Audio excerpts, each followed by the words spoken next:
Tahun 2020 bakal dikenang sebagai tahun pergolakan politik terhebat dalam sejarah tanah air Malaysia.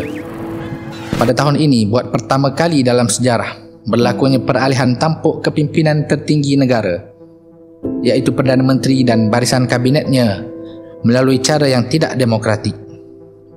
Bukan melalui pilihan raya, tetapi melalui rundingan pintu belakang antara parti-parti kerajaan dengan parti-parti pembangkang.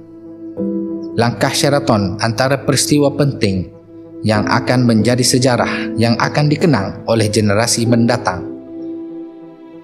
Langkah Sheraton adalah punca kepada ketidakstabilan politik pada tahun 2020 ini. Walaupun ada yang menganggap bahawa ia adalah sebuah langkah penyelamat dan penyelesaian kepada ketidakstabilan politik dalam kerajaan persekutuan, namun ia tetap menjadi punca kepada pergolakan politik baik di dalam parti penguasa pada hari ini, iaitu Perikatan Nasional, dan kepada parti pembangkang, iaitu Pakatan Harapan. Apakah sebenarnya langkah Sheraton dan kenapa ia terjadi? Selamat menikmati 6 teori konspirasi langkah Sheraton.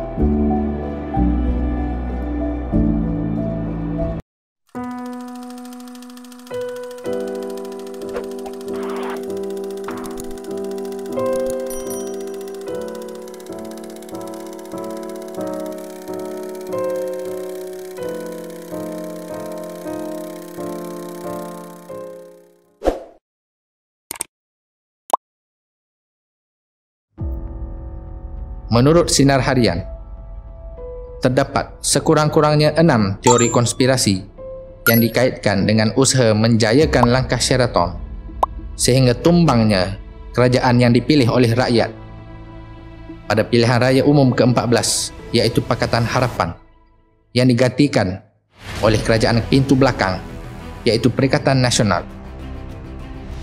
Teori pertama, Muhammad Azmin Ali dan Hishamuddin sebagai pencetus gerakan.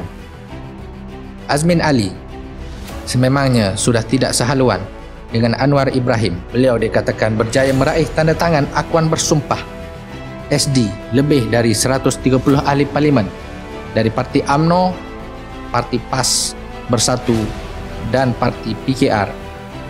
Langkah Azmin ini bertujuan untuk mengekalkan kepimpinan Dr. Mahathir sebagai Perdana Menteri sehingga habis penggal pentadbiran PH.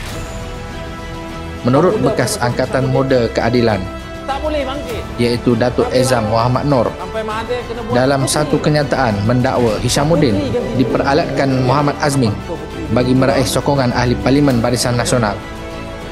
Jadi fight them. Kita lawan mereka. Azmin ini menang federal, dia berkomplot dengan orang ini. Dia komplot dengan Hishamuddin. Saya tahu. Saya dah warn dia sebelum itu. You don't ever go back. Saya tahu. Saya kenal Azmin. Rakan saya. Saya susah politik, dia susah tak tahu. Dia dengan Hishamuddin, dengan Muzanid baik dulu. Perlu diingat, langkah Sheraton sendiri juga diambil nama bersempena inisiatif Azmin bersama 10 bekas ahli Parlimen PKR yang mengadakan mesyuarat pintu belakang tergempar di Hotel Sheraton pada 23 Februari, sekaligus membawa kepada penganjuran majlis makan malam muafakat ahli parlimen yang dihadiri oleh seramai 131 ahli parlimen. Teori kedua, PAS mencadangkan usul menyokong Dr. Mahathir sebagai Perdana Menteri.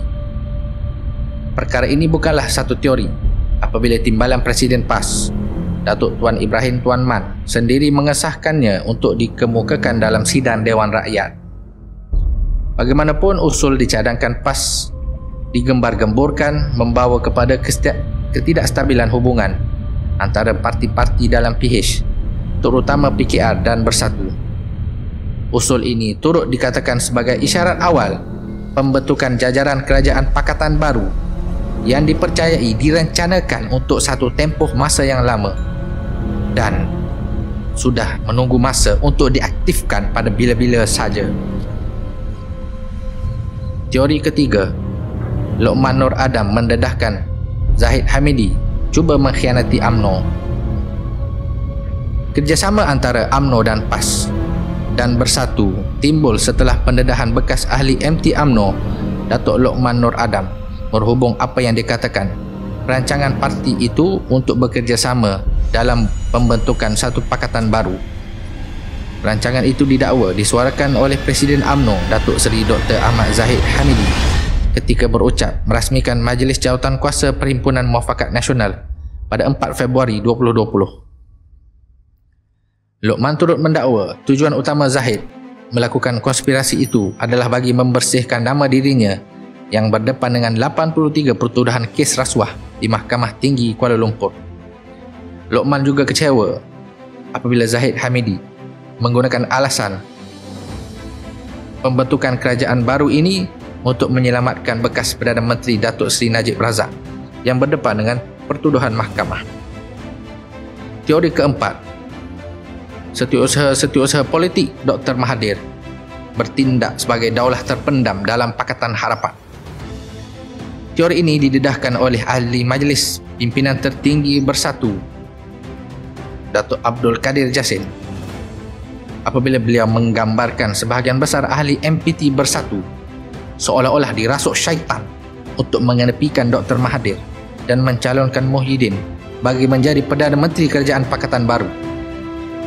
Kadir Jassin menerusi hantaman laman sosial Facebooknya turut menyerang semua dari blog Muhyiddin, termasuk bekas setiausaha politik Dr. Mahathir iaitu Zahid Ma'arif. Kadir Jassin turut mendakwa asakan dan pengkhianatan terhadap Mahathir adalah konspirasi keluar PH melalui kerjasama dengan UMNO dan sudah dirancang dengan teliti dalam jangka masa yang panjang oleh mereka di dalam Bersatu, UMNO, PKR termasuk PAS. Teori kelima, Hishamuddin didakwa sebagai mastermind kerajaan pintu belakang. Spekulasi penubuhan kerajaan Pakatan Baru sebenarnya sudah kecoh sejak Oktober 2019 apabila Hishamuddin didakwa cuba menggagalkan rancangan peralihan Perdana Menteri PH kepada Anwar dengan menubuhkan kerajaan pintu belakang. Beberapa pemimpin utama PKR dan Parti Amanah Negara turut mendakwa penubuhan kerajaan Pakatan Baru yang direncanakan oleh Hishamuddin dipercayai akan menyingkirkan DAP dan Amanah.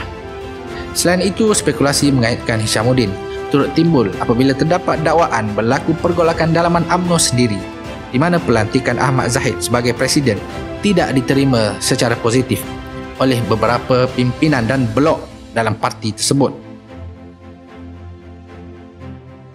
Walau bagaimanapun, Hishamuddin menafikan perkara tersebut dan menegaskan kesetiaan beliau terhadap perjuangan UMNO tidak berbelah bagi. Teori keenam, Dr. Mahathir sebagai Trojan Horse menggagalkan Pakatan Harapan. Teori konspirasi ini yang paling kuat diperkatakan dalam kalangan rakyat dan penganalisis politik. Teori ini kuat berlegar-legar di media sosial apabila Dr. Mahathir kantoi mempunyai hubungan perseteruan yang cukup lama dengan Anwar. Didakwa sebagai arkitek utama merencanakan kejatuhan kerajaan PH yang baru mentadbir selama 22 bulan. Menurut seorang ahli parlimen Bersatu dari Perak, desas-desus usaha meraih tanda tangan SD ahli-ahli parlimen bagi menyokong kepimpinannya sebagai Perdana Menteri sehingga akhir penggal sebenarnya sudah dimulakan seawal 4 bulan selepas pentadbiran